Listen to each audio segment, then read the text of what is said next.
I'm Serge, I'm 20 and I'm from Kingston in London, and my in-game name is Skudzy. I'm Josh Furndog, coach of exceL Leagues team. I'm 23 from Plymouth and my IGN is Furndog. Why I'm called Skudzy? This is a very anticlimactic story actually. It was just basically, 11-year-old me, fresh off the boat from Romania, just, come to the UK, being introduced to online video games, and I'm like, I've got this one mate at school, I'm like, oh, what should I call myself, my in-game name? And then he's like, oh, I don't know, I'm called this and that. My brother's called Skudzy. I'm like, Skudzy, I like that.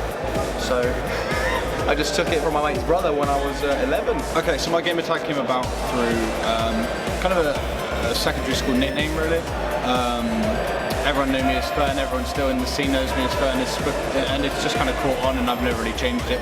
I think just keeping the same name throughout allows people to kind of associate with you as an online personality, and when you're at LAN events like this, people know you from kind of the persona you have online, and that translates well into like LAN events. So I've had a really good time this event, this LAN.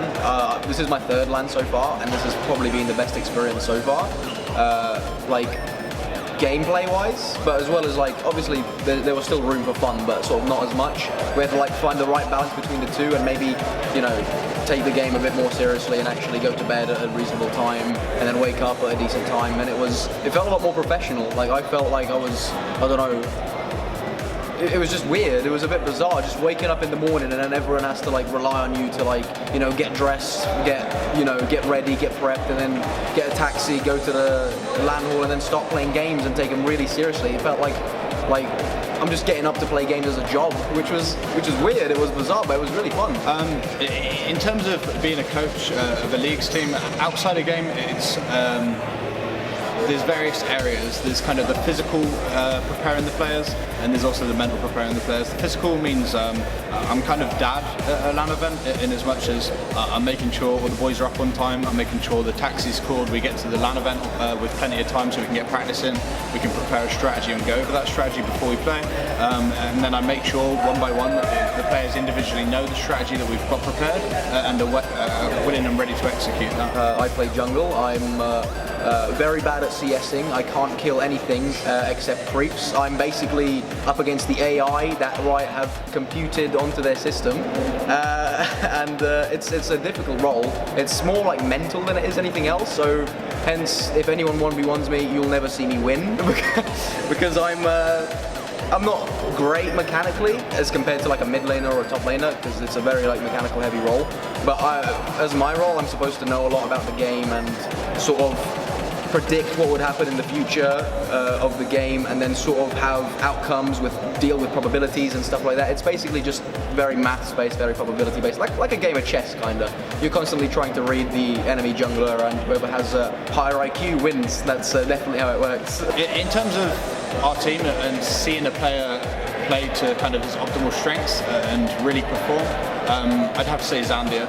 Zhandia, our mid laner, is a super talented mid laner who was recently over 700 LP challenger and top 50 in the US, and he's highly mechanical skill, knows his matchups inside out, can play a huge range of champions, and kind of really performs and steps up at LAN events like this. If I wasn't a jungler, I'd probably like to be a mid laner, just because it's a really high mechanical role, and it's just two gods going at each other, just 1v1ing, and then whoever's better just wins, and that's what everyone pays attention to, and that's what everyone focuses on, and I want some of the praise too, I think if I was asked at the start of the LAN how well we do, I'd have said kind of possibly top 3 as a benchmark to hit, and then beyond that it is kind of us really performing kind of beyond what I've seen the team so far perform.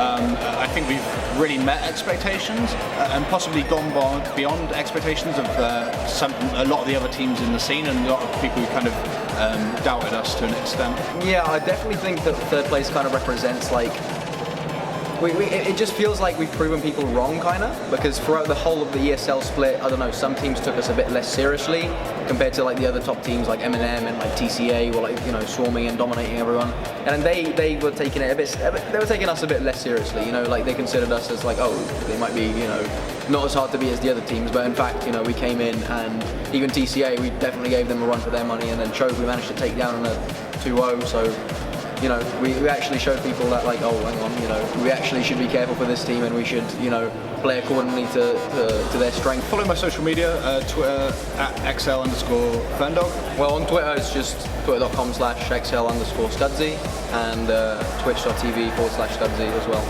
Thanks to all of us, the sponsors, and supporting us with what we do. And if you like the video, please like and subscribe.